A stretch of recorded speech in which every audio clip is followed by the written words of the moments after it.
Hello everybody, welcome back. Scorpio Caesar here once again for another episode of Rebuilding the Game Wall, my recent game pickup series.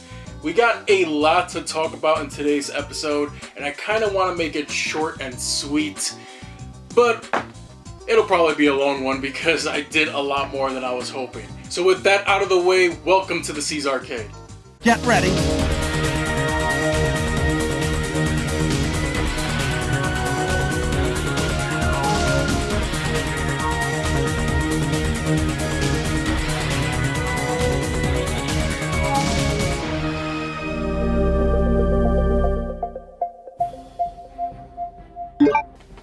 So it feels like it's been a while since the last episode. I believe I uploaded that one in mid-July. And yeah, everything since then, all the way till now, is included here. You know, the cutoff date was August 31st, of course. So anyways, let's get to it. First off, I bought a game from GameStop. I had a $10 coupon that I had to use online before it expired. And that was for Crash Team Rumble on the PS5. Originally, I was not excited about this game, especially considering that it was an online-only multiplayer game. So, I mean, I knew what I was getting into picking this one up, knowing that it was online-only, but I figured, might as well play it now, and that way I can capture the footage, say that I've played it. In that case, if it does die, and they shut off the servers, and the game becomes useless because there's no single-player campaign in it whatsoever, I can always say, hey, at least I got to experience it in my lifetime. So yeah, Crash Team Rumble. I was planning on making a review for it, but I don't think I want to anymore. Pretty much everybody's forgotten about it already. Turtlebird, my good friend Austin, decided to hook me up. Now, he originally told me about this DSi XL that he had lying around that did not work. He said it was a problem with the battery. I said, listen, send it to me. Maybe I could take a look at it and, you know, I'll fix it. And he said, if you can fix it, it's yours. By all means, I'll just pay the shipping. So I paid the shipping, opened it up. I checked out the battery connectors, cleaned them out, and it works just fine. But this is still the best way to experience DS games, in my honest opinion. The pixels are perfect, and I much prefer playing DS games on the DSi XL as opposed to the 3DS. 3DS XL, 3DS, new 3DS XL. Yeah, I know it's backwards compatible and that's cool and all, but the DSi XL was where it was at, and I much prefer playing them on this. He sent me a few Pokemon pins as well, which was really nice, but that's not all he sent. He also sent me this Dark Samus amiibo, and this was one of the ones that I was missing, and I was really looking to get at some point in the near future. So thank you again, Turtlebird. You are the man. I appreciate that so much. You didn't have to go out of your way to do that, but you did. And you know, I love you always, bro. Here we have some claims from Nerdvana. Iridian 3D. I believe that's how you say it. I remember picking this up at GameStop. It was like $4. It was the cheapest Game Boy Advance game they had in their used section. And years ago. And I was like, holy crap, a game I can afford. It was only $4. I bought it home, played it a bit. I was like, wow, graphics are really 3D for a Game Boy Advance game. This is amazing. It was a shallow game. At some point, I think I traded it to my brother-in-law, Liv, for something else. But I haven't, so it's all right. And next up, we have Donkey Kong Land on the Game Boy. I remember playing this when I was younger, actually.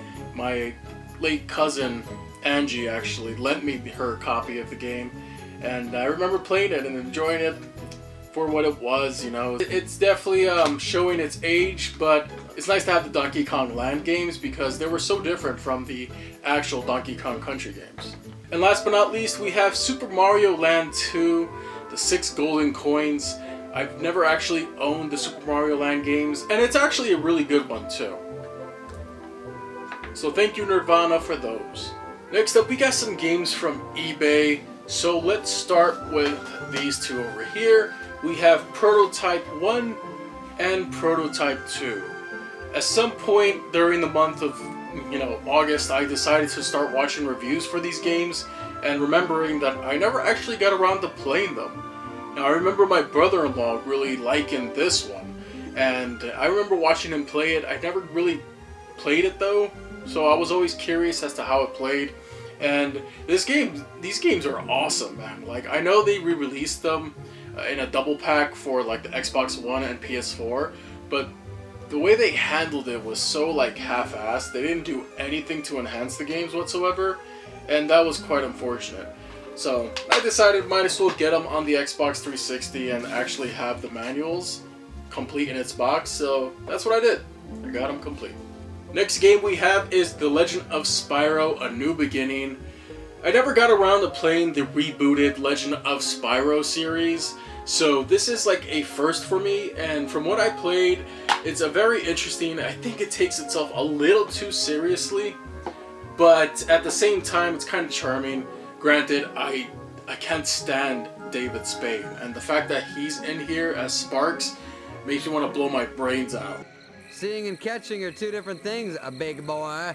And since it looks nice with the GameCube being able to force it into 480p using Swiss, that's what I decided to get it on. So, Spyro A New Beginning. And last but not least, for the eBay pickups, I got the Lara Croft Tomb Raider Anniversary Edition for the PS2. Now, I gotta get this on the 360, but the reason why I picked up the PS2 version was because, well, I'm so used to having Lara Croft on Sony platforms, and I mean, just look at that, man. Come on, it's holographic, baby. I had to get it for that box art alone, and that's exactly what I did. So there we go. Next up, we got two games from Professor Raichu, and first off, we have Crash Bandicoot: The Huge Adventure. I never got around to playing the Crash Bandicoot games on the Game Boy Advance, and I heard they were actually pretty good. I got around to playing it and I'm like, wow, this is basically just the 2D levels of the original Crash Bandicoot games. I'm really happy with what I played so far. It's actually quite good and pretty quality in terms of the graphics, especially for a Game Boy Advance game. And next up we have The Conduit. This is the special edition, which has kind of like a holographic box art to it. This was a short-lived game series that I remember a lot of people were hyping up because it was like, oh, this is as good looking as a 360 game on the Wii. Newsflash, it wasn't. It totally flopped. The second game actually flopped even more, but I still wanted to own them because I remember actually enjoying it somewhat, so I figured why not pick it up, especially with that holographic box art. And just in case you wanted to know what the actual cover art looked like, that's what it looks like. You got generic main character dude right there. Anyways, moving on. The game supplier 1994 supplied me with Peter Jackson's King Kong, the official game of the movie, on the PSP. Now this is a game that I really do love. I had it on the Xbox 360, actually I still do, and I have it on the Xbox. But I figured, I remember playing it on the PSP one day, and I beat it in like one sitting. It's really crazy how much they shortened the game. They stripped out some levels as well, and it was kind of weird, but still, I thought it was pretty interesting, and I saw it pop up in that claim sale, and I couldn't resist. Now from Retro Shadow, I picked up Ratchet & Clank All for One. The Ratchet & Clank series is another series that I want to own all the games for physically, and I know I had to own this one. This one is more co-op focused, so I have to get my wife and force her to play this with me at some point, but I think we'll be alright. Next up from Pixels and Polygons, thank you for reaching out to me, letting me know that you had this one and you were willing to sell it to me. Crash Nitro Car on the GameCube. Once again, the Crash Bandicoot series is a series that I want to own every game I can for it physically, and that's the reason why I picked this one up. I know Nitro Fueled had most of the tracks from this game in them already, but it's still nice to have it, so I added it to my GameCube collection, because why the hell not? Same situation over here. This time Retro Reptar decided to reach out to me when I posted this and let me know that they had this one for sale, so thank you Retro Reptar. This is for Sonic. This is for Spyro A Hero's Tale. And from what I've played of this one, I really do like the graphical art style. Once again, it's another one where the art style makes it so that the game looks good even to this day. And it looks really nice when you force it into 480p with the Swiss on the GameCube. Definitely worth checking out this one. A lot better than Enter the Dragonfly, if you ask my opinion. Retro Dragon 007. That's right, we've got a few here. We got an Xbox One game. This is the 30th anniversary Telltale Games Back to the Future, the game. I remember originally playing this on the PS3 and not really getting into it, but when I saw this pop up in a claim sale, I was like, you know what? I've always been interested in playing this, especially since they added Thomas F. Wilson back into the game as Biff Tannen. So I was really happy to pick this one up, and I look forward to playing it and getting through it because it is pretty much like the Back to the Future 4 that we never got. And this guy has jokes. He says, "Don't knock over the stack this time." Retro Dragon 007. Oh my. That's the way it is. Last but not least, we have The Legend of Spyro, The Eternal Night. Now, same situation here. I'm trying to get all the Legend of Spyro games. I only need the last one now, Dawn of the Dragons. I think it's called Dawn of the Dragons. Anyways, yes. So I got part 1, and now I got part 2 on the Wii. I'm a little anxious to play this on the Wii, considering that it looks like it only supports the Wiimote and Nunchuck, but perhaps it's fine and there's no wiggle required to play it. But I always found this interesting. Look at the spine on this one. Usually the spines are white for the Wii games, aren't there? I mean, look at this one. So I wonder if that's a misprint or was that intentionally done. I don't know, but it's cool to have it regardless. He also had some freebies up, so if you claim the Wii game or an Xbox One game in the same post, you can claim these. This is just a coaster at this point. Battleborn, the game is dead. You can't even play it anymore. It's, like I said, it's a coaster, a doorstop. I mean, this won't stop any doors, but it's useless now. But I decided, you know what? It's a good reminder of what Crash Team Rumble's probably going to be at some point in its life. So I decided to claim it anyways because why not, right? It's a hero shooter, kind of like Overwatch. It competed with Overwatch around the same time and it failed miserably. Sadly, no longer playable. And last but not least, we have Call of Duty Modern Warfare 3 for the Wii. It was a freebie, okay? Okay, we still have quite a few left, so let's continue. I don't know if anybody follows JP Switchmania from Limited Run Games on Twitter, but he decided to sell off some of his collection and I saw these for sale and I couldn't resist. So what do we have here? We have Injustice Gods Among Us, the Ultimate Edition, but for the PS4.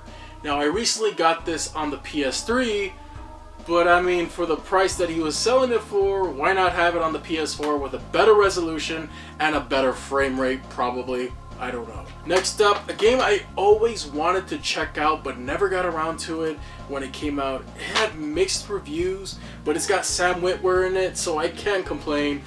Days Gone on the PS4. This is kind of like a survival game set in a post-apocalyptic zombie pandemic world, ripped apart, but you know, it says it on the back, alright? Anyways, it's got zombies in it, it's got Sam Witwer in it, he rides a motorcycle around, it's got a zombie bear in it apparently, and I've always wanted to play it. So now I can finally have my chance whenever I decide to pop this in my PS4. So, Days Gone. And last but not least, we picked up a PS5 game from them, one that I was hoping to get on sale, but it always eluded me, and that is Ghostwire Tokyo. This game is very weird and very interesting at the same time. Very intriguing, and it's got a very intriguing premise and deals with a lot of spirits, onis, and ghosts. And the freaking shopkeepers are cats. What's not to love? Next up, we got some claims from Cali Claims, so thank you, Cali, for these great deals always, and I'm so excited to add these to the collection. Here we have Dead Rising 4. How do you bring back Frank West and claim it's Frank West and not bring back the original voice actor for it? Bull crap. Did I mention I bought this game in the past before and I fucking hated it? Yeah, I did not like it. but I bought it anyways just to complete my Dead Rising collection. So there's that. Next up we have Deadpool on the Xbox 360. Always wanted to check this game out. I heard a lot of good things about it, and from what I played, it is solid. Really funny, really stupid, and the action is intense, and I mean, it's a Deadpool game, so you get exactly what you would expect from a Deadpool game. And then next up we got Sonic Unleashed on the PlayStation 2. Now, I know Sonic Unleashed on the PlayStation 2 was basically a port of the Wii version, but since the time that came out, PS2 was still selling. So they had this, it was the most popular console for its time.